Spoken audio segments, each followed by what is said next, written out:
Hello students, कैसे आप सब लोग। आई होप आप अच्छे होंगे। Series video of alkene chapter में आपका स्वागत है और मैं आज रिएजेंट पढ़ाने वाला हूं कोल्ड डाइल्यूट एल्केलाइन केमेनोफोर, जिसको दूसरे नाम से जाना जाता है जो फेमस है बेयर्स रिएजेंट। ठीक है, ये नाम आपने सुना होगा कि बेयर्स रिएजेंट जो है एल्कीन और एल्काइन के टेस्ट करने के काम आता है। तो उसका टेस्ट कैसे करेंगे उनको हम यहाँ पर सीखेंगे, उनके मैकेनिज्म को सीखेंगे, उनसे रिलेटेड जितनी भी रिएक्शन है, पॉसिबल रिएक्शंस है, मैकेनिज्म है, स्टीरियोकेमिस्ट्री है, उसको इस वीडियो में खत्म करेंगे। चलिए शुरुआत करते हैं रिएक्शन की। तो पहले बता देता हूं, रिएक्शन को पढ़ने से पहले बता देता हूं कि बेयर्स रिएजेंट क्या है। कोल्ड डाइल्यूट एल्केलाइन केमेनोफोर मतलब आपको क्या लेना है, केमेनोफोर लेना है, लेकिन एल्केलाइन सॉल्यूशन में लेना है, मतलब जिसका pH ग्रेटर देन 7 हो, मतलब वो बेसिक नेचर का हो उसका सॉल्यूशन। डाइल्यूट हो मतलब कंसंट्रेशन किसकी, केमेनोफोर की बहुत कम हो। डाइल्यूट इसलिए क्योंकि वहां पे बेस से बोल दो वहां पे पानी प्रेजेंट हो ठीक ठाक। कोल्ड टेम्परेचर कम होना चाहिए, ये सब इसकी कंडीशन है। अगर ऐसा नहीं होगा, आप हीट कर दोगे, पानी कम रखोगे, तो और ज्यादा ऑक्सीडाइज होने का चांस हो जाता है। ठीक है, इसलिए इन तीनों से केमेनोफोर को हम ऐसा समझ लिए कंट्रोल करके रखते हैं। ठीक है, कोल्ड डाइल्यूट एल्केलाइन केमेनोफोर इसलिए इंपॉर्टेंट है, याद करो। कोल्ड डाइल्यूट एल्केलाइन केमेनोफोर क्या है, बेयर्स रिएजेंट है। ओके, रिएक्शन देखते हैं। ये हमने लिखा है इथाइलिन, क्या है ये, इथाइलिन, जिसको आप इथीन बोलते हैं। ठीक है, इथाइलिन की अगर रिएक्शन में कराऊं कोल्ड डाइल्यूट एल्केलाइन KMnO4 के साथ, कोल्ड डाइल्यूट एल्केलाइन केमेनोफोर के साथ जब रिएक्शन करवाई जाती है तो ये कन्वर्ट हो जाता है CH2 सिंगल बॉन्ड CH2, यहां पर एक OH लगता है, सेम वे में यहां पर भी एक OH लगता है, तो क्या बना, इथाइलिन ग्लाइकॉल। क्या बना ये, इथाइलिन ग्लाइकॉल। ठीक, इथाइलिन ग्लाइकॉल बन जाता है जब आप कोल्ड डाइल्यूट एल्केलाइन केमेनोफोर यूज करते हैं। ठीक है, इसके मैकेनिज्म पे हम आएंगे कि कैसे बना, क्यों बना। उससे पहले मैं ये बताऊं कि इसको क्या बोलोगे, इस रिएक्शन का क्या नाम दोगे आप। ठीक है, देखिए हमने क्या किया, एक पाई बॉन्ड को तोड़ करके दो नए सिग्मा लगाए, तो हमने क्या किया, ऐड किया, एडिशन रिएक्शन की, और उस एडिशन में हमने दो OH ला करके जोड़ दिए, इसलिए इसका नाम होगा रिएक्शन का हाइड्रोक्सिलेशन, डाई हाइड्रोक्सिल।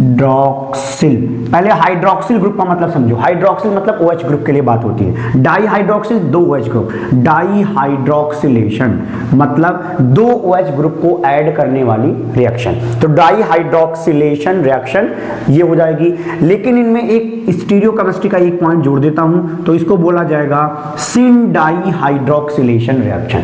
सिन डाई हाइड्रोक्सिलेशन इसलिए क्योंकि ये जो प्लेन है CH2 के सिंगल बॉन्ड का, ये दोनों OH नीचे से आए हुए हैं, या ये बोलो ऊपर से आए हुए हैं, किसी एक साइड से आए हुए हैं। ठीक है, क्योंकि ये दोनों OH सेम साइड से जाकर के ऐड हुए हैं, इसलिए हम उसको क्या बोलेंगे, सिन बोलेंगे यहाँ पे। इतनी बात क्लियर है। ठीक, अभी हमने क्या सीखा रिएक्शन के बारे में, रिएक्शन क्या होता है। ओके, अब देखते हैं कि जो कोल्ड डाइल्यूट एल्केलाइन केमेनोफोर है, जब ये रिएक्शन में पार्टिसिपेट करता है तो इसका कलर बदल जाता है। ध्यान सुनिएगा, किसका कलर बदल जाता है, कोल्ड डाइल्यूट एल्केलाइन केमेनोफोर का जो सॉल्यूशन है ये पिंक पर्पल कलर का होता है, पिंक पर्पल कलर का होता है।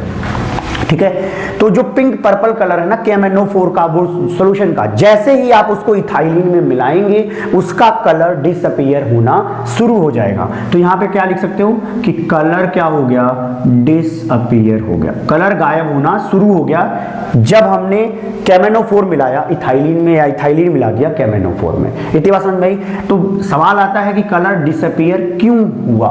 ठीक है, तो कलर बनता है केमेनोफोर के +7 ऑक्सीडेशन स्टेट में, एक आगे चल के आप पढ़ेंगे ligand to metal charge transfer spectra, इसकी वजह से ये कलर आता है। लेकिन वो चीज गायब हो जाती है क्योंकि केमेनोफोर कन्वर्ट हो जाता है MnO2 में, और MnO2 जो होता है वो कलरलेस होता है। दोबारा सुनिए, जो आपने केमेनोफोर लिया हुआ है वो केमेनोफोर पिंक पर्पल कलर का था, लेकिन जब वो कन्वर्ट हो जाता है रिएक्शन के दौरान MnO2 में, तो MnO2 का तो कोई कलर नहीं होता, इस वजह से आपको दिखेगा कि कलर गायब हो चुका है। बात समझ में आई।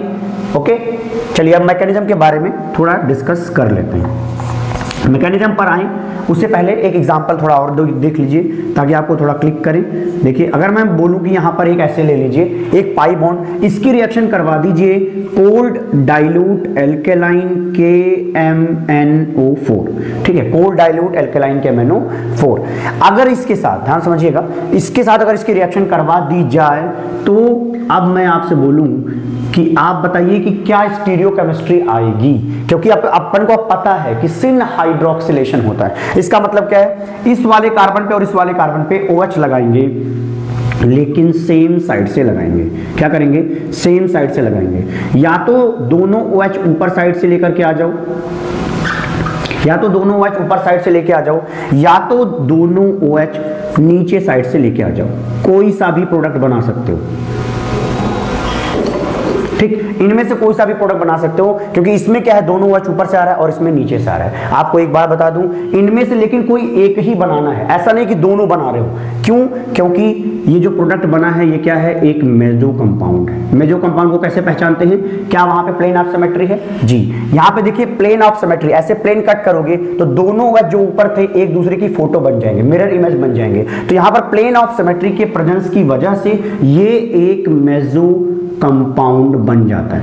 क्या बन जाता है, ये एक मेसो कंपाउंड बन जाता है। मेसो कंपाउंड और उसकी ये इसकी मिरर इमेज है, ध्यान समझिएगा। इस मेसो कंपाउंड की ये जो होता है वो एक मिरर इमेज है, और मेसो कंपाउंड और उसका मिरर इमेज ये दोनों आइडेंटिकल होते हैं, ठीक है। Meso compound and it's mirror image क्या होते हैं, आइडेंटिकल होते हैं। ये लाइनें आपको तब समझ में आएंगी जब आपने स्टीरियोकेमिस्ट्री में मेसो कंपाउंड पढ़ रखा हो। अगर नहीं पढ़ा है तो यहाँ पे मैं लिंक दूंगा, आप देख लीजिएगा, ठीक है। कार्ड पे आप क्लिक करिए, वहाँ पे आपको मिल जाएगा मेसो कंपाउंड, इसी पॉइंट पे मैं यहाँ पे डाल दूंगा, ठीक है। तो आप क्लिक करके समझिए पहले कि मेसो कंपाउंड क्या होता है। ओके, तो मैंने थोड़ी सी स्टीरियोकेमिस्ट्री भी आपको समझा दी कि देखो भैया अगर ऐसा मिलेगा तो ऐसा जो एल्कीन है ये कैसा एल्कीन है भैया, सिस एल्कीन। क्या है ये, सिस एल्कीन। अब आप कहेंगे सिस एल्कीन कैसे पता चला, तो देख लीजिए यहाँ पर क्या होगा, हाइड्रोजन इस साइड, हाइड्रोजन इस साइड। अगर किसी भी पाई बॉन्ड के दो सेम लोग सिमिलर साइड में हो, सेम साइड में हो, तो हम क्या बोलेंगे, सिस एल्कीन, ठीक। सिस एल्कीन से हमने क्या बना दिया, मेसो कंपाउंड बना दिया। अब आपके दिमाग में ये आ सकता है कि क्या सर हमें याद करना पड़ेगा कि सिस से मेसो, मैं कहता हूं याद नहीं करना पड़ेगा। अगर आपने, दोबारा कहता हूं, अगर आपने नेवर एवर हर्ड रूल पढ़ा है जो मेरे चैनल पर है, या आपने प्लस माइनस मेथड पढ़ा हुआ है, इसको आपने कहीं और नहीं पढ़ा होगा, ये विश्वास मानिए अगर आप चैनल पे पहली बार आए हुए हैं, ठीक है। अगर आपने पढ़ा हो, अब पहले से पढ़ रहे हो मेरे चैनल पे, तो आपको तुरंत समझ में आएगा कि ये कैसे करेंगे। चलिए प्लस माइनस मेथड लगाकर इसको थोड़ा आसान करते हैं, प्लस माइनस मेथड, ठीक। चलिए अब हम इसमें प्लस माइनस मेथड लगाकर देखेंगे। देखिए हमारा जो रिएक्टेंट है वो क्या है, सिस एल्कीन, और हमने बता रखा है प्लस माइनस मेथड के अंदर कि जो सिस मतलब क्या होता है, सेम। सिस मतलब क्या होता है, सेम साइड। सिस मतलब सेम साइड, देखिए सेम साइड लगे हुए हैं ना दोनों। सेम को रिप्रेजेंट करते हैं हम पॉजिटिव साइन से। किस साइन से, पॉजिटिव साइन से। देखिए कैसे बोल रहा हूं मैं, सिस एल्कीन से क्या निकला, सेम से क्या निकला, पॉजिटिव साइन। अब कोल्ड डाइल्यूट एल्केलाइन KMnO4 जो होता है ये कौन सा एडिशन करता है, सिन एडिशन करता है। तो यहां भी हम क्या लिखेंगे कि ये जो है सिन एडिशन करता है। तो सिन का मतलब क्या होता है, पॉजिटिव, ठीक है। तो पहले देखो क्या था, ये भी पॉजिटिव, रिएक्टेंट भी पॉजिटिव, रिएजेंट भी पॉजिटिव, रिएक्टेंट मल्टीप्लाइड रिएजेंट, तो प्लस मल्टीप्लाइड प्लस, कौन सा साइन आएगा प्रोडक्ट का, प्लस। तो प्लस साइन आया, पॉजिटिव साइन आया। अब पॉजिटिव साइन का मतलब समझिएगा ध्यान से, पॉजिटिव का मतलब है यहां पे सेम साइड से, ठीक है, सेम साइड से। तो सेम साइड का क्या मतलब है, ध्यान समझना कि अपन को दो OH क्या करना है, सेम साइड में लगाना। भाई प्रोडक्ट में जाते वक्त अपन क्या करते हैं, सिन हाइड्रोक्सिलेशन करते हैं। तो हाइड्रोक्सिलेशन करते वक्त दोनों OH, क्या एक OH को ऊपर रखूं एक पीछे कर दूं, ऐसा नहीं करना है। अपन को क्या करना है, दोनों OH ऊपर या तो दोनों नीचे करना है, क्योंकि प्रोडक्ट में साइन कौन सा आया, पॉजिटिव। तो ऐसा आप स्ट्रक्चर तुरंत प्रेडिक्ट कर देंगे, और स्ट्रक्चर को देख करके आप ये बता सकते हो कि ये एक मेसो कंपाउंड है। बात शायद क्लियर होगी। चलिए अब आते हैं इसकी मैकेनिज्म पर। अब हम इसके मैकेनिज्म वाले पार्ट पर आते हैं। मैकेनिज्म को समझने से पहले मैं आपको एक चीज बता दूं कि इसके बारे में थोड़ा जानकारी हमने दे रखा है पहले से ही कि KMnO4, H2, BH3 इनको ऐड करने का जो टाइप है वो टाइप 3 की मैकेनिज्म है एल्कीन में। जो एल्कीन की पहली वीडियो पढ़ाई है जहां पर मैंने इलेक्ट्रोफिलिक एडिशन रिएक्शन सिखाया है, उसके थर्ड टाइप की मैकेनिज्म के अंदर ये पार्ट आता है KMnO4। ठीक है, तो उसको अगर आप समझ लेंगे तो पूरे एल्कीन चैप्टर में सिर्फ 3 मैकेनिज्म लगते हैं, पूरे एल्कीन चैप्टर में सिर्फ 3 मैकेनिज्म, और आज हम तीसरे टाइप के मैकेनिज्म की बात करने वाले हैं। चलिए देखते हैं मैकेनिज्म कैसे लिखा जाएगा। देखिए क्या लिखा है, KMnO4 वाटर विद NaOH। तो यहां पर भी आप टेंपरेचर मेंशन नहीं है, लेकिन वाटर दिया हुआ है तो डाइल्यूट बता दिया, NaOH डाल के एल्कलाइन बता दिया, KMnO4 दे करके उसका अपना रिएजेंट दे रहा है। यहां पे क्या लिखा हुआ है, ये एक सिस एल्कीन है। क्या ये एक सिस एल्कीन है। सिस एल्कीन का मतलब समझ गए होंगे, डबल बॉन्ड के हाइड्रोजन दोनों इस साइड है और दोनों CH3 उस साइड है। ठीक है, इस पर जब आप रिएक्शन करवाते हो तो जो प्रोडक्ट बनने वाला है वहां यहां पे मैं लिख देता हूं, एक कार्बन होगा जिस पर CH3 प्रेजेंट होंगे, हाइड्रोजन प्रेजेंट होगा। ठीक है, जैसे लिखा है उसी तरीके से आप लिख सकते हो। फिर यहां पे क्या ऐड हो जाएगा, OH ऐड हो जाएगा, लेकिन दोनों OH क्या होंगे, सेम साइड में नीचे से जाकर के ऐसे ऐड होके ये प्रोडक्ट बनाएंगे। तो इस तरीके से सिन हाइड्रोक्सिलेशन ऑफ एल्कीन हो जाएगा। ओके, अब आते हैं मैकेनिज्म वाले पार्ट पे। तो KMnO4 को देखो कैसे लिखते हैं। MnO4 देखिएगा कैसे लिखा जाता है, Mn double bond O, double bond O, double bond O और O नेगेटिव K प्लस। ये है KMnO4 का स्ट्रक्चर। ठीक है, ये KMnO4 का ये जो पार्ट है ना ऑक्सीजन वाला मैग्नीज के साथ, ये जाकर के इससे कनेक्ट होता है। ठीक है, यहाँ पे कनेक्शन कैसे बनता है वो हमें समझना पड़ेगा। देखिए होता क्या है कि जैसे पहली बात तो आप पहले स्टेप में तो ये लिखेंगे। ठीक है, पहले स्टेप में क्या करेंगे, ये लिखेंगे, यहाँ पे मैं लिख देता हूँ। पहले स्टेप में क्या हो रहा है, देखिए ये ऑक्सीजन कनेक्ट करने की कोशिश करेगा कार्बन के साथ। अगर ये कार्बन के साथ कनेक्ट होगा, ये वाला भी किसके साथ कनेक्ट होने की कोशिश करेगा, कार्बन के साथ। तो यहां पर क्या हो रहा है, फॉर्मेशन। यहां पे क्या हो रहा है, फॉर्मेशन। तो कार्बन तो ज्यादा वैलेंसी तो रख नहीं सकता भाई, 4 से ज्यादा तो नहीं रखेगा, तो उसको क्या करना पड़ेगा, अपना ये बॉन्ड तोड़ना पड़ेगा। तो ये क्या हो जाएगा, ब्रेकिंग। ध्यान समझिए, यहां क्या हुआ, फॉर्मेशन होने लग गया, कनेक्ट होने की कोशिश कर रहा है। जब यहां पर फॉर्मेशन शुरू होगा तो ऑक्सीजन अपने पाई बॉन्ड को तोड़ने की कोशिश करेगा, तो यहां पे क्या हो जाएगा, ब्रेकिंग हो जाएगा। फिर यहां पर क्या हो जाएगा, यहां पर भी ब्रेकिंग हो जाएगा। ठीक है, तो ध्यान समझिए, कुछ कठिनाई ज्यादा नहीं है इसमें। देखिए क्या है, पाई बॉन्ड जो यहाँ पे प्रेजेंट था वहां हमने उसकी ब्रेकिंग करवा दी, यहाँ वाले पाई बॉन्ड की ब्रेकिंग करवा दी और यहाँ वाले पाई बॉन्ड की ब्रेकिंग करवा दी। ठीक है, और इनके बीच में और इनके बीच में फॉर्मेशन करवा दिया। देखिए यहाँ पर कितने मेंबर्ड का ट्रांजिशन स्टेट बन रहा है, 1 2 3 4 5, तो 5 मेंबर्ड साइक्लिक ट्रांजिशन स्टेट बन रहा है। 5 मेंबर साइक्लिक ट्रांजिशन स्टेट बन रहा है। अब क्योंकि 5 है तो ये एक ऑड नंबर है, तो ऑड नंबर में फॉर्मेशन देखो 2 बार आया है, लेकिन ब्रेकिंग कितनी बार आया है, 3 बार आया। तो दोनों सिमिलर नहीं आएंगे कि 3 बार फॉर्मेशन आ जाए 3 बार ब्रेकिंग आ जाए, क्योंकि 5 मेंबर ही साइक्लिक ट्रांजिशन स्टेट बन रहा है। अब सोचिए अगर हमने क्या किया है, नीचे से ला करके ऐसे कनेक्ट किया है, तो इसको आप प्रोडक्ट में बना के दिखाइए क्या बनेगा, कार्बन सिंगल बॉन्ड कार्बन, यहाँ पे क्या हो जाएगा CH3, यहाँ पे क्या हो जाएगा CH3, इन पर कोई फर्क तो पड़ नहीं रहा, यहाँ पे हाइड्रोजन, यहाँ पे हाइड्रोजन। ठीक, अब मैं लिखता हूं Mn, फिर क्या होगा, इनका ऑक्सीजन, यहाँ पे ऑक्सीजन। ठीक, यहाँ पे देखिए क्या हुआ है, ये वाली लाइन तो बची है लेकिन एक तो टूट गया, ब्रेकिंग हो गई, और इनके बीच में क्या हो जाएगा, फॉर्मेशन, और इनके बीच में क्या हो जाएगा, फॉर्मेशन, और यहाँ का देखिए ब्रेकिंग हो गई, इसलिए हमने दोबारा पाई बॉन्ड नहीं लिखा हुआ है। फिर हमें क्या लिखना होगा, O नेगेटिव K प्लस लिख सकते हो, फिर यहाँ पे क्या हो जाएगा, डबल बॉन्ड हो। तो ये इस तरीके से मैग्नीज ईस्टर बोलते हैं इसको, क्या बोलते हैं, मैग्नीज ईस्टर बन जाता है। अब मैं ईस्टर समझाता हूँ पहले क्या होता है, ये नाम कैसे आया। देखो ईस्टर क्या होता है, कार्बन क्या होता है, देखिएगा ध्यान से, जैसे मान लीजिए हमने क्या लिख दिया, CH3 C double bond O carbon, मतलब CH3 इस तरीके से। ठीक, तो इसको क्या बोलते हैं, ईस्टर। लेकिन मैग्नीज ईस्टर वाले कंडीशन में यहां पर हमें क्या लिखना होगा, यहां पर हमें क्या लिखना होगा, मैग्नीज।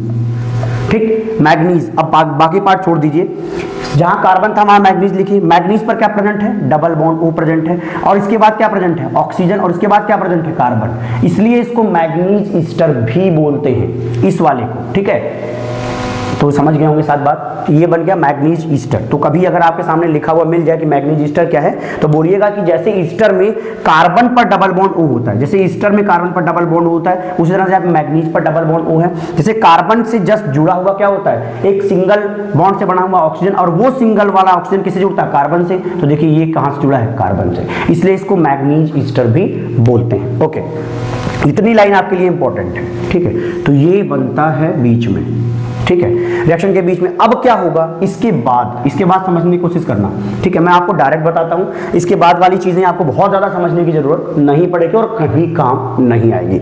नहीं तो आप जानना चाहो तो आप क्या समझ सकते हो कि OH नेगेटिव क्या करेगा, इस पर अटैक करेगा। कहां करेगा, मैग्नीज पर अटैक करेगा और ये पाई बॉन्ड टूट जाएगा। फिर मैग्नीज पर अटैक करेगा, ये पाई बॉन्ड टूट जाएगा। तो मैं इसको नॉर्मली ऐसे सिखा देता हूं कि देखो हमें NaOH क्या दिया गया है, वाटर में क्या डाल के दिया गया है, NaOH। मतलब हमको क्या करानी है, बेसिक हाइड्रोलिसिस। क्या करानी है, बेसिक हाइड्रोलिसिस। ध्यान समझना, बेसिक हाइड्रोलिसिस इसलिए लिखा है, हाइड्रोलिसिस मतलब पानी डाल करके बेस के प्रेजेंस में बॉन्ड को तोड़ना। तो यहाँ पे देखो हम क्या बता देते हैं आपको कि यहाँ पर आप क्या करिए, बॉन्ड को ब्रेक कर दीजिए। यहाँ से क्या करिए, बॉन्ड को ब्रेक कर दीजिए, ठीक। बॉन्ड को अगर ब्रेक करिए तो जिधर ऑक्सीजन है उधर हाइड्रोजन लिखिए और जिधर मैग्नीज है उधर OH लिख सकते हैं, जिधर मैग्नीज है उधर OH लिख सकते हैं। तो ये यहाँ पे क्या हो जाएगा, यहाँ पर H हो जाएगा। तो इतने ऊपर वाले पार्ट को आप ध्यान से देखना, कार्बन से क्या जुड़ा है, OH, यहाँ कार्बन से क्या जुड़ा है, OH। तो इस तरीके से ये बन जाएगा। अब आपके मन में आ रहा होगा सर ये MnO2 में कैसे कन्वर्ट हुआ, तो आपको बता देता हूं, ये मैग्नीज जो है यहां जब OH से कन्वर्ट होगा, OH से कनेक्ट होगा, बाद में वो भग जाएगा और ये MnO2 में कन्वर्ट होगा फाइनली। तो यहां क्या बनेगा, साथ में बनेगा MnO2, ठीक। जो पहले कलर्ड था, KMnO4 पहले कलर्ड था, जब वो रिएक्शन में पार्टिसिपेट कर देता है तो वो कन्वर्ट हो जाता है MnO2 में जो कि कलरलेस होता है। तो इस तरीके से हम पहचान सकते हैं कि जिस पर हम रिएक्शन करवा रहे हैं क्या वो सैचुरेटेड है, क्या वो अनसैचुरेटेड है। अगर मैं आपसे पूछूं तो ये चीज शायद आपको समझ में आ गई होगी, तो मैं आपको अगर ये पूछूं कि इसकी रिएक्शन करवाइए, CH3 की रिएक्शन अगर KMnO4 के साथ करवाई जाए तो क्या कोई रिएक्शन होगी, तो जवाब है नहीं होगी। जब हमारे पास क्या प्रेजेंट होगा, इस तरह से इथेन प्रेजेंट होगा। अगर हम इथीन ले लें, ठीक है, या इथाइलिन ले लें, तो इस पर रिएक्शन करवाएंगे तो हाँ होगा। क्यों, इससे रिएक्शन करवाएंगे तो अनसैचुरेशन प्रेजेंट है, तो इसका पाई बॉन्ड हटाएंगे, दोनों पर OH लगाएंगे और Mn जो है जो +7 में था पहले, यहाँ पर Mn कितने में है, +7 ऑक्सीडेशन स्टेट में, वो +4 ऑक्सीडेशन स्टेट में चला जाएगा, ठीक है। तो इस तरीके से कहाँ कन्वर्ट हो गया, +7 से +4 में। तो क्योंकि कन्वर्जन हो रहा है इसलिए उसका कलर गायब हो रहा है, MnO2 का कोई कलर होता नहीं है। तो जब आप एल्कीन को मिलाएंगे तो KMnO4 का कलर गायब हो जाएगा, लेकिन जब एल्केन को मिलाएंगे तो कलर गायब नहीं होगा। तो इससे हमें पता चल जाएगा कि कौन से ट्यूब में एल्कीन और कौन से ट्यूब में एल्केन प्रेजेंट है, ठीक है। जैसे मान लीजिए हमारे पास 2 ट्यूब दी गई थी, टेस्ट ट्यूब, हमें बोला गया कि चलिए पता करिए इसमें से एल्कीन कौन सा, एल्केन कौन सा। हमने नॉर्मली क्या किया, कोल्ड डाइल्यूट एल्कलाइन KMnO4 डाल दिया दोनों में, जिसका कलर बदल गया उससे हमें पता चला वो एल्कीन था, जिसका नहीं बदला उससे पता चला वो एल्केन था। ओके, पर मैंने 2 क्वेश्चन लिखे हुए हैं, उनको समझने की कोशिश करेंगे। रिएक्टेंट में मैंने एक 5 मेंबर रिंग लिखा है, उसमें एक डबल बॉन्ड है, उसके आगे लिखा 0 degree Celsius with OH negative with MnO4 negative, इस तरीके से लिखा हुआ है। और इसके नीचे देखिए एक भीषण सी चीज लिखी है। अक्सर बच्चे ऐसी चीजों को देख के डर जाते हैं, आप ऐसी चीजों को देख करके रिएजेंट को छांटना सीखिए कि कौन सा हमारे काम का और कौन से हमारे काम का नहीं है। देखिए ऐसी शकल सूरत को वैसे भी आपने कभी पढ़ा नहीं होगा, तो इसलिए नेग्लेक्ट करके चलेंगे, लेकिन ये लिखा है तो इसका क्या मतलब है इसको मैं समझाऊंगा। चलिए देखते हैं। इतनी बात क्लियर है कि ये अभी फिलहाल मैं थोड़ी देर के लिए छोड़ता हूं। इतनी बात को देख करके ये लग रहा है कि ये कोल्ड, ठीक है, फिर डाइल्यूट को आप लिख सकते हो कोल्ड डाइल्यूट एल्केलाइन बेस लिखा हुआ है, फिर क्या लिखा है KMnO4। हालांकि मैंने KMnO4 लिख दिया, हो सकता है कि ये क्या हो सकता है NaMnO4 भी हो सकता है, ठीक है। तो कोल्ड डाइल्यूट एल्कलाइन KMnO4 ये यूज होगा। आप प्रोडक्ट तो तुरंत कमेंट कर लेंगे, प्रोडक्ट में क्या होगा, सिन हाइड्रोक्सिलेशन। तो सिन हाइड्रोक्सिलेशन कैसे कराएंगे, देखिए आप 5 मेंबर्ड रिंग बना लीजिए। 5 मेंबर्ड रिंग के अंदर आप चाहिए तो वेस्ट डैश वाला बनाइए, आप चाहिए तो इस तरह से बना लीजिए। कभी कभी प्रोडक्ट इस साइड से भी दिखता है, तो इस तरह से मैं एक आध बार बना के समझा देता हूँ, ठीक है। क्या होगा, दोनों OH सेम साइड से आएंगे तो ये प्रोडक्ट इनका बनेगा, ठीक। दोनों OH हमने क्या किया, सेम साइड से लगा दिया, तो इस तरीके से प्रोडक्ट बनेगा। लेकिन अब सवाल आता है ये हमने क्यों यूज किया भाई, ये क्या था। चलिए उनको समझते हैं। देखना, जैसे मान लीजिए हमने एक बीकर लिया, ठीक है, एक बीकर लिया, इस बीकर में मान लीजिए हमने एल्कीन डाल दिया। क्या डाल दिया, एल्कीन।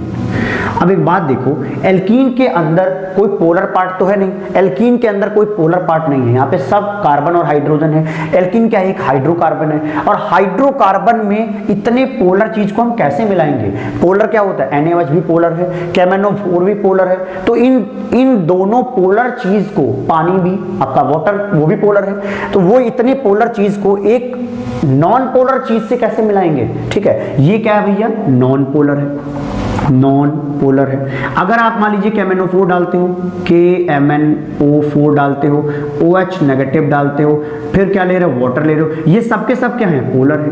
अब जब दोनों की भेंट मुलाकात ही नहीं होगी तो रिएक्शन कैसे होगी? कभी सोचा इस चीज को कि नॉन पोलर पार्ट था एल्कीन जो कि हाइड्रोकार्बन था, और ये सारे के सारे लोग पोलर थे, जब एक दूसरे से मिलेंगे ही नहीं तो काहे की रिएक्शन, काहे का प्रोडक्ट, बात समझ रहे हो? तो इनको मिलाने के लिए एक बीच में एक रिश्तेदार चाहिए जो दोनों की शादी करवा सके। एक बीच में रिश्तेदार कौन है? ये भाई साहब। ये इनका करेक्टर क्या है, ये इनसे भी जुड़े हुए हैं और उनसे भी जुड़े हुए हैं। इनका करेक्टर, या ऐसा बोलो इस मॉलिक्यूल के अंदर दो करेक्टर है, पोलर भी है नॉन पोलर भी है। इस वजह से वो क्या करेंगे, दूल्हे के घर भी जाएंगे और दुल्हन के घर भी जाएंगे, दोनों के बीच में रिश्ता कराने की कोशिश करेंगे ताकि ये प्रोडक्ट बन सके। अब देखिएगा, ध्यान समझना, यहां पर नॉन पोलर पार्ट ढूंढो कौन सा है। ये पूरा का पूरा कार्बन ही क्या है, carbon hydrogen non polar part, ठीक है। हाइड्रोकार्बन पार्ट ये है CH3 CH3 CH3, ये इतना क्या होगा, इस एल्कीन वाले में चला जाएगा और nitrogen plus chlorine negative KMnO4 वाले साइड में रहेगा। ऐसे समझ सकते हो कि जैसे आप एक बीकर में, मैं ये मॉलिक्यूल ही बना देता हूं समझाने के लिए, कि मान लीजिए एक बेंजीन यहाँ पे है, सामने हमने नाइट्रोजन लिया, फिर हमने सारे CH3 ऐसे नीचे कर दिए और यहाँ पर पॉजिटिव और Cl नेगेटिव ने इस तरीके से बना दिया, ठीक। नीचे क्या था, एल्कीन, तो एल्कीन यहाँ तक आराम से, मान लीजिए यहाँ पे एल्कीन था, बात समझने की कोशिश करना, यहाँ पे एल्कीन था, यहाँ पे एल्कीन था, ऊपर क्या था, KMnO4, यहाँ पे क्या था, पानी था, OH नेगेटिव था, KMnO4 था।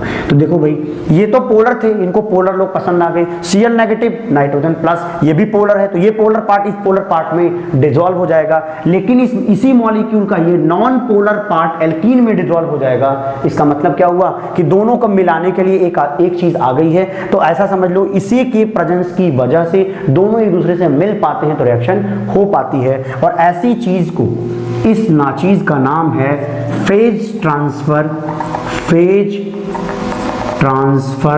कैटलिस्ट। शायद समझ गए होंगे, नाम से ही है फेज ट्रांसफर कैटलिस्ट का मतलब, एक फेज क्या था एल्कीन का जो नॉन पोलर था, एक फेज किसका था, KMnO4 पोलर वाले का। तो इन दोनों में क्या हो गया, फेज का ट्रांसफर हो गया, नीचे वाला ऊपर, ऊपर वाला नीचे मिल गया। मतलब फेज को ट्रांसफर कराने के काम कौन आता है, ये फेज ट्रांसफर कैटलिस्ट। तो इसको देख के डरना नहीं है, इसको बस समझना है कि किस काम आता है। ओके, अब हम इन पे बनाते हैं KMnO4 with KOH with H2O -2 degree Celsius. आप वैसे आप खुद कर लें तो ज़्यादा अच्छा है, आपके लिए छोड़ रहा हूँ, ठीक है। वैसे मैं आपको थोड़ा हिंट दे देता हूँ। यहाँ पर क्या होगा, डाइऑल बनाएंगे और यहाँ पर क्या होगा, दो OH लगाएंगे, एक OH यहाँ पर, एक OH यहाँ पर, फिर से एक OH, तो यहाँ पे क्या बनेगा, डाई कीटोन। ये बन जाएगा डाई कीटोन और ये बन जाएगा डाइऑल, ठीक है। प्रोडक्ट आप खुद लिख लीजिए। ओके, अब हम कुछ एग्जाम्पल करेंगे। इसमें देखिए, पहला एग्जाम्पल जो लिखा हुआ है वो एल्कीन के किनारे एक pH इस साइड है और एक pH इस साइड है, मतलब बेंजीन रिंग को क्या किया गया, ट्रांस लगा दिया गया। तो ये ट्रांस एल्कीन है, ठीक है, क्योंकि दोनों को अलग अलग साइड लगाया गया। तो ये क्या है, एक ट्रांस एल्कीन है। ट्रांस एल्कीन से आपको यहां पर क्या करना है, रिएक्शन करवानी है कोल्ड डाइल्यूट एल्कलाइन KMnO4 के साथ, ठीक है। कोल्ड डाइल्यूट लिखा है, एल्कलाइन के लिए मैंने NaOH लिख दिया, फिर मैंने KMnO4 लिख दिया, ठीक है। इनकी जब आप रिएक्शन इसके साथ करवाएंगे तो क्या प्रोडक्ट बनेगा, अब की बार आपको अच्छे तरीके से स्टीरियोकेमिस्ट्री कमेंट करके बताना है, ठीक है। चलिए देखते हैं। यहाँ पे ट्रांस एल्कीन था और हमें पता है कि ये भाई साहब जो हैं वो क्या करते हैं, सिन हाइड्रोक्सिलेशन करते हैं, ठीक है। ये चीज आपको पता होनी चाहिए तभी कर पाएंगे, सिन हाइड्रोक्सिलेशन। वैसे भी मैंने मैकेनिज्म बता दिया कि KMnO4 क्या करेगा, आकर के ऊपर से या किसी साइड से आकर के, सेम साइड से आकर के जुड़ेगा, ठीक है। ऊपर से या बिलो साइड से कहीं से भी आके जुड़ सकता है, तो सिन हाइड्रोक्सिलेशन कराता है, ठीक है। रिएजेंट के बारे में पता होगा तभी आप प्रोडक्ट बना पाएंगे।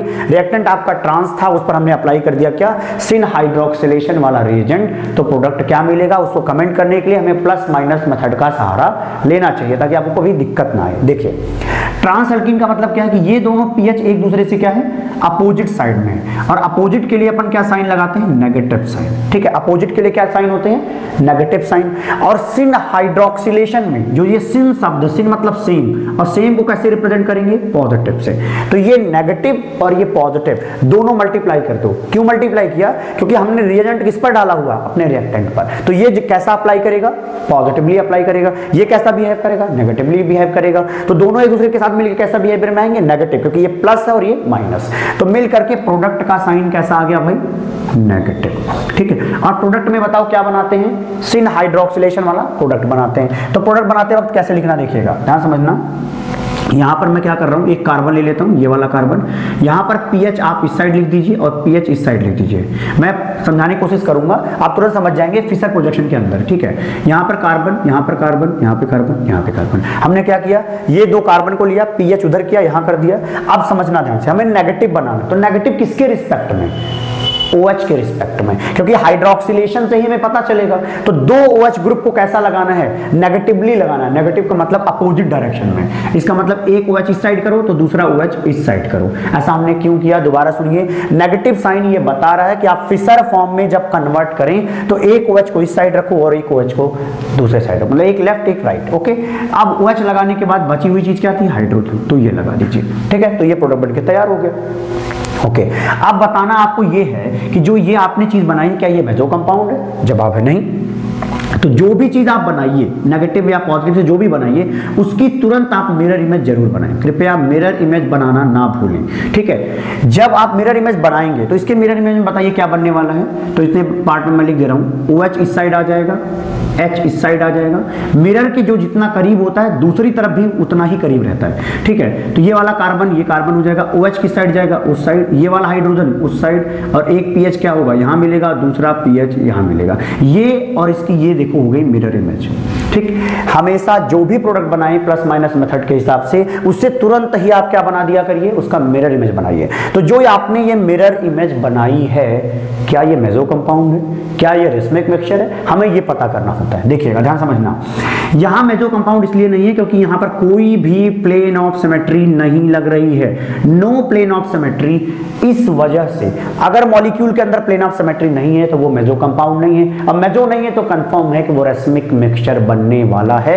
ये एक इनैंसियोमर है, ध्यान समझना, ये एक इनैंसियोमर है और इसके साथ ये भी बना रहा है, तो 50% ये मिलेगा और 50% ये मिलेगा। तो दोनों क्या हो जाएंगे, क्योंकि इनैंसियोमर है, एक दूसरे की मिरर इमेज है, इसलिए हम इसको इनैंसियोमर कह रहे हैं। अब दो इनैंसियोमर का मिक्सचर क्या कहलाता है, रेसमिक मिक्सचर कहलाता है। तो आप जवाब दीजिए, क्या दीजिए कि ट्रांस एल्कीन को जब आप सिन हाइड्रोक्सिलेशन करवाते हो तो आपको रेसमिक मिक्सचर मिलता है। ठीक है, ये पूछा जाता है कि क्या मिलता है, तो आप जवाब दे सकते हो कि रेसमिक मिक्सचर मिलता है। आई होप आपको समझ में आया होगा। ओके, नीचे वाले क्वेश्चन को आप तुरंत कर लीजिए। यहां पे क्या होगा, देखिए सिस है, ये सिस एल्कीन, सिस का मतलब सेम, और सेम का साइन क्या होता है, पॉजिटिव। हमने क्या, डबल बॉन्ड के दोनों पीएच सेम साइड है तो पॉजिटिव साइन दिया। और देखो भैया, रिएजेंट तो हमेशा फिक्स है इसका साइन, सिन हाइड्रोक्सिलेशन कराता है, सिन मतलब क्या होता है, पॉजिटिव, सिन हाइड्रोक्सिलेशन कराता है। अप्लाई कर दीजिए सिन को इसके ऊपर, तो प्लस मल्टीप्लाई प्लस क्या आएगा, प्लस।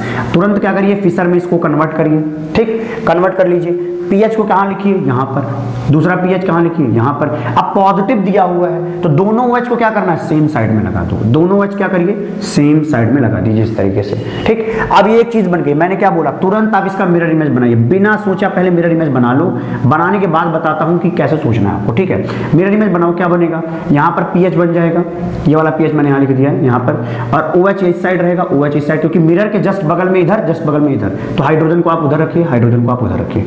शायद आपको समझ में आ रहा हो। तो ये इसका मिरर इमेज है, लेकिन एक बात समझिए, पहले मिरर इमेज बना लीजिए। ठीक है, कोई दिक्कत नहीं है। मिरर इमेज बनाने के बाद आप कंपाउंड को देखो ध्यान से, क्या यहां पर प्लेन ऑफ सिमेट्री आ रही है, जवाब है हाँ। देखो, जब आप यहां पे प्लेन ऑफ सिमेट्री डालोगे तो ये वाला OH नीचे वाले OH को रिफ्लेक्ट करेगा, हाइड्रोजन हाइड्रोजन को रिफ्लेक्ट करेगा, पीएच पीएच को रिफ्लेक्ट करेगा। इसका मतलब यहां पर प्लेन ऑफ सिमेट्री प्रेजेंट है। अगर प्लेन ऑफ सिमेट्री प्रेजेंट है तो भैया ये ऑप्टिकली इनएक्टिव कंपाउंड है, ये एक मेसो कंपाउंड है। ठीक है, ये एक मेसो कंपाउंड है। और मेसो कंपाउंड और उसकी फोटो, ध्यान सुनना, मिरर, दोबारा बोलता हूं, मेसो कंपाउंड और उसकी मिरर इमेज या उसकी फोटो आइडेंटिकल होते हैं। तो ये दोनों इक्विवेलेंट हैं, ये दोनों एकदम से सेम हैं, इसलिए इनमें से एक ही लिखना आपके लिए सही होगा। दोबारा बोलता हूं, मेसो कंपाउंड का जब प्रोडक्ट बनाइए तो आप सिर्फ एक प्रोडक्ट बनाइए, जब रेसमिक मिक्सचर बनाइए तो उसके दोनों बनाइए। बात समझ में आ रही है, शायद क्लिक कर गया होगा। ओके, अब आते हैं नेक्स्ट कि एल्काइन पर ये कैसे रिएक्शन करेगा। आसान सा है, देखिए क्या लिखा है, KMnO4 0 degree Celsius with OH negative dilute, OH negative dilute. ठीक है, अब हमें यहाँ पर रिएक्शन करवानी है। आप क्या कमेंट करके बता सकते हो, समझ सकते हो क्या कि कैसे प्रोडक्ट बनाएंगे। ओके, चलिए ट्राई करते हैं एक बार। देखिए पहले क्या होगा कि KMnO4 अब आपको अंदाजा लग चुका है कि आपको क्या करना है, एक पाई बॉन्ड हटाना है तो 2 OH लगाने हैं। तो देखिएगा CH3 कार्बन C और CH3, हमने क्या किया, पहले एक पाई बॉन्ड हटाया, क्या किया, एक पाई बॉन्ड हटाया, 2 OH को हम सेम साइड से इस तरह से लेकर के आ गए। ठीक, तुरंत क्या करेंगे, दूसरे वाले साइड दूसरा वाला भी पाई बॉन्ड हटा दो तो 2 OH ग्रुप एक कार्बन पर आ जाएंगे। भाई यहाँ पे कितने पाई बॉन्ड थे, 2 पाई बॉन्ड, तो 2 पाई बॉन्ड है तो एक कार्बन पे 2 OH आएंगे, एक कार्बन पे 2 OH आएंगे। फिर हमको पता है कि एक कार्बन पे 2 OH तो स्टेबल ही नहीं होते, अगर ये स्टेबल नहीं है तो वाटर का एलिमिनेशन करवा दो, क्या बन जाएगा, CO और CH3, इस तरह से 1,2 डाइकेटोन का फॉर्मेशन हो जाता है। 1,2 का मतलब अगल बगल। ठीक है, देखिए कैसे हुआ, यहाँ का हाइड्रोजन गायब कर दीजिए और यहाँ का OH, यहाँ का हाइड्रोजन और OH सेम वे में, यहाँ का OH और यहाँ का हाइड्रोजन गायब कर दीजिए, क्या बचेगा, ये हट जाएगा तो क्या बनाना पड़ेगा, यहाँ पे डबल बॉन्ड, यहाँ पे क्या बनाना पड़ेगा, डबल बॉन्ड। इस तरह से डाइकीटोन बन जाता है जब हम एल्कीन के साथ, एल्काइन के साथ, सॉरी ये क्या है, एल्काइन, जब हम एल्काइन के साथ रिएक्शन करवाते हैं तो एल्काइन कन्वर्ट होकर के 1,2 डाइकीटोन में बदल जाता है। और इस तरीके के क्योंकि रिएक्शन हो रही है इसलिए KMnO4 का कलर डिसअपीयर हो जाएगा। इस तरीके से हमने पढ़ लिया कि एल्कीन और एल्काइन KMnO4 के कलर को चेंज कर देते हैं तो ये टेस्ट फॉर अनसैचुरेशन हो जाएगा। आई होप आपको चीजें समझ में आई होंगी। रिएक्शन के प्रोडक्ट को कमेंट करने के बाद अब हम आते हैं स्टीरियो स्पेसिफिक और स्टीरियो सेलेक्टिव इस रिएक्शन में कैसे लगा सकते हैं। क्या ये रिएक्शन जो है वो स्टीरियो स्पेसिफिक है, क्या ये रिएक्शन स्टीरियो सेलेक्टिव है। तो दोबारा सुनिए, ध्यान से सुनिए। स्टीरियो स्पेसिफिक को ऐसे समझते हैं कि जैसे मान लीजिए कोई रिएक्टेंट A है और वो रिएक्टेंट A सिर्फ प्रोडक्ट B देगा, कभी C नहीं देगा, तो इसको बोलते हैं स्टीरियो स्पेसिफिक। ठीक है, अगर स्टीरियो सेलेक्टिव की बात की जाए तो A जो है B और C दे सकता है, A जो है B और C दे सकता है, लेकिन उस B और C में से एक ज्यादा बनेगा तो एक कम बनेगा, इसको स्टीरियो सेलेक्टिव बोलते हैं। बात क्लियर है? ओके, चलिए अब इसको लगाते हैं। यहाँ पर देखिए, यहाँ पर हमें ट्रांस एल्कीन लिया, जब हमने ट्रांस एल्कीन लिया तो हमें प्रोडक्ट में कैसा मिला, एक ऐसा प्रोडक्ट मिला। देखिए यहाँ पे प्रोडक्ट के साइड में हमें यहाँ पे मेसो कंपाउंड वाला नहीं मिल रहा है, मतलब हमारे प्रोडक्ट में ऐसा नहीं हो रहा कि दोनों OH सेम साइड में हो जा रहे हैं। इसका मतलब क्या है कि जब हम एक स्टीरियो केमिस्ट्री वाला लेंगे तो सिर्फ एक स्टीरियो केमिस्ट्री वाला मिलेगा, कभी मेसो नहीं मिलेगा। मतलब ट्रांस एल्कीन कभी मेसो नहीं दे सकते और सिस एल्कीन कभी रस्मिक मिक्सचर नहीं दे सकते, मतलब ये एक दूसरे में क्रॉस नहीं कर सकते। तो ये क्या है, स्पेसिफिक नेचर का है। सिस हमेशा यही देगा, ट्रांस हमेशा यही देगा, ये चीज स्पेसिफाई कर रही है अपने प्रोडक्ट को, इसलिए हम बोलेंगे कि जो ये रिएक्शन है ये रिएक्शन स्टीरियो स्पेसिफिक रिएक्शन है। इतनी बात समझ में आ गई? क्लियर है? ओके, स्टीरियो सेलेक्टिव में आते हैं। आपको एक चीज बता देता हूं, जो कोई भी रिएक्शन स्टीरियो स्पेसिफिक है वो हमेशा स्टीरियो सेलेक्टिव नेचर की होगी। आपके मन में आएगा कैसे, सुनिए। जैसे सिस एल्कीन से, ध्यान समझना, सिस एल्कीन से जो हमने ये प्रोडक्ट बनाया है, ये वाला प्रोडक्ट जिसमें दोनों सेम साइड में हैं, मैं मान लेता हूं एक दूसरा प्रोडक्ट, मैं मान रहा हूं, बनता नहीं है, मैं मान रहा हूं कि एक दूसरा प्रोडक्ट बन गया, उसका नाम X रख देते हैं। ठीक है, इसके साथ साथ X बनता है, लेकिन X कितना बना, 0%, क्योंकि वो बन तो रहा नहीं है, तो हमने क्या माना, X मान लेता हूं बन रहा है, तो X कितना हो गया, 0%। तो 0% ये, 100% ये, इसका मतलब क्या हुआ कि रिएक्टेंट ने सेलेक्ट करके, अपने नेचर को सेलेक्ट करके 100% ये कन्वर्ट करा दिया और X को कितना बनाया, 0। मतलब हमारे पास दो चीज थी, X था और ये था, X को कितना बनाया, 0, इसको कितना बनाया, 100%, तो ये क्या हो गया, उसने सेलेक्ट नहीं कर दिया। ठीक है, तो प्रोडक्ट के सेलेक्टिव नेचर को इस तरह से जस्टिफाई करेंगे। वैसे आप एक लाइन समझ लो यार, स्टीरियो स्पेसिफिक जो भी चीज होगी वो स्टीरियो सेलेक्टिव जरूर होगी। ठीक है, ये सेट का सबसेट पार्ट हो जाता है। बात शायद क्लियर हो गई होगी। ओके, तो आई होप आपको ये चीज समझ में आई होगी, स्टीरियो स्पेसिफिक कैसे बोलेंगे, स्टीरियो सेलेक्टिव कैसे बोलते हैं। मिलते हैं आपको अगली वीडियो में, वहां पर हम बात करेंगे KMnO4 जैसा काम करता है ना, कोल्ड डाइल्यूट एल्कलाइन KMnO4, उसी तरीके से एक रिएजेंट काम करता है OSO4 विद NaHSO3, उसकी बात हम अगले वीडियो में करेंगे। मिलते हैं आपको अगली वीडियो में।